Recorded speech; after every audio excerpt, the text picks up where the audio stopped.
There is a way of spirit, a way of truth, a way of love. This is the way of O. The story of the last word begins quietly, without fanfare, in Detroit during the early years of the 1920s. At the time, the United States was deep into Prohibition, yet Detroit found itself in a unique position. Just across the river sat Canada, where alcohol remained legal, and the Detroit River became one of the busiest smuggling corridors in the country. While much of America drank in secret, Detroit developed a surprisingly refined cocktail culture behind closed doors. It was inside the Detroit Athletic Club, a private social club catering to businessmen, entertainers, and civic leaders, that the last word first appeared. The drink itself was unusual, even by the standards of the time. Equal parts gin, green chartreuse, maraschino liqueur, and fresh lime juice. No base spirit dominating, no modifier playing a supporting role. Each ingredient carried equal weight. The name is credited to Frank Fogarty, a vaudeville performer known as the Dublin Minstrel, who was a regular guest at the club.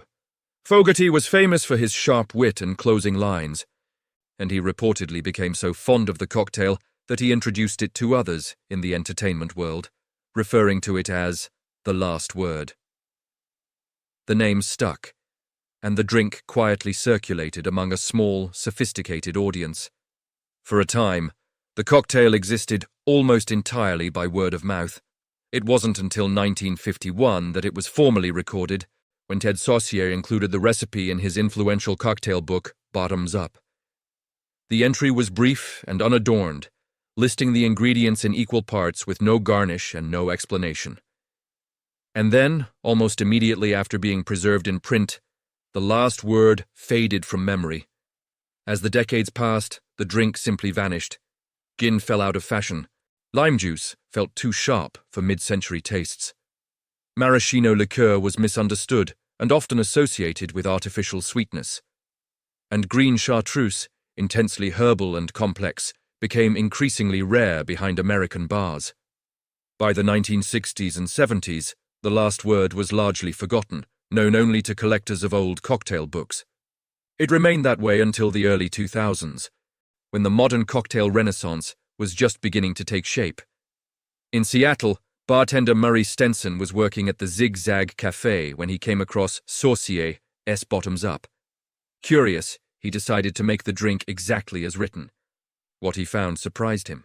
The cocktail wasn't harsh or medicinal. It wasn't overly sweet or aggressively sour. It was balanced, precise, and complete. Each ingredient checked the others. Nothing could be removed, and nothing could be added without breaking the structure. Word spread quickly among bartenders. The last word became a quiet favorite, then a calling card, then a modern classic. Variations began to appear, but the original remained untouched. Equal parts, unchanged after nearly a century. Yet, in the years that followed, one ingredient would quietly reshape the drink's story. Green chartreuse is not just another liqueur. Its origins trace back to 1605, when a manuscript describing an elixir of long life was given to the Carthusian monks of France.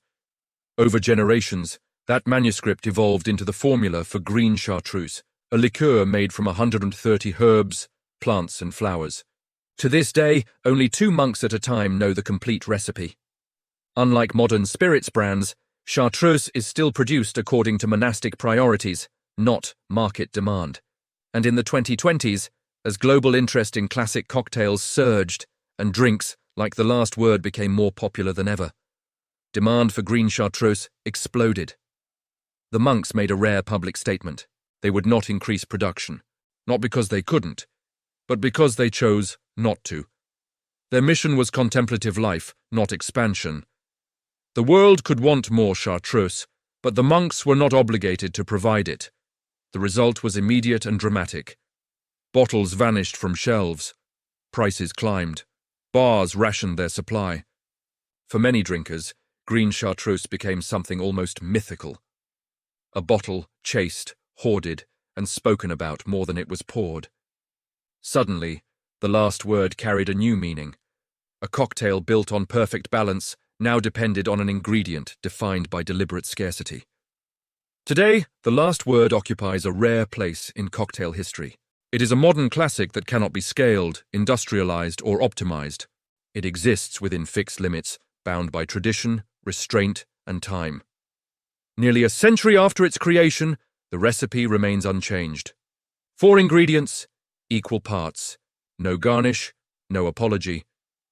In an age of excess and endless variation, the last word endures by refusing to evolve. It arrives measured and complete, reminding us that balance is not accidental, and that some things are worth preserving exactly as they are. And in that sense, the name still fits.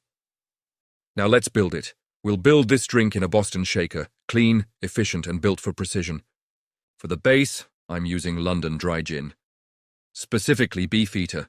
It's bold, juniper-forward, and dry enough to stand up to the intensity of chartreuse without getting lost.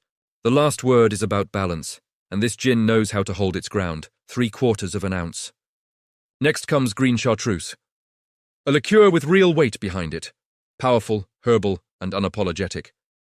Made from a secret blend of plants, it brings an intensity that defines the backbone of this drink. I'm using the original here. But it's worth saying, this has become a rare find, and for many people at home, it's not a bottle you can easily keep on hand. One thoughtful alternative is Green Elixir 1605 from Trial and Error Spirits Co. Built with the same intention, even if it speaks a slightly different dialect. And for those curious, there are solid recipes for crafting your own herbal elixir at home. Something we'll explore in a later episode. In the last word, this ingredient isn't a modifier, it's an equal voice, 3/4 of an ounce. Next is maraschino liqueur, not sweetness, structure. This is where a lot of versions go wrong. Maraschino isn't meant to soften the drink, it's meant to sharpen it, bringing dry sherry, almond, and a subtle bitterness. I'm using classic maraschino in the style of Luxardo, clean, restrained, and unmistakable. In this drink, it pulls everything together without ever stepping forward, 3/4 of an ounce. Next comes fresh lime juice. This is the line that keeps everything honest, bright, sharp, and precise. It lifts the botanicals and keeps the sweetness in check. Fresh juice only. This drink has nowhere to hide. 3/4 of an ounce. Add ice and shake hard. This drink needs full dilution, not to soften it, but to bring everything into focus. You're not just chilling the drink here, you're finishing it. Double strain into a chilled coupe. No garnish. The drink is complete exactly as it is. That's the last word. Balanced, intentional, exactly as it should be. If you like what you see, like the video, subscribe to the channel, and I'll see you at the next drink, where we'll continue to be love and pour.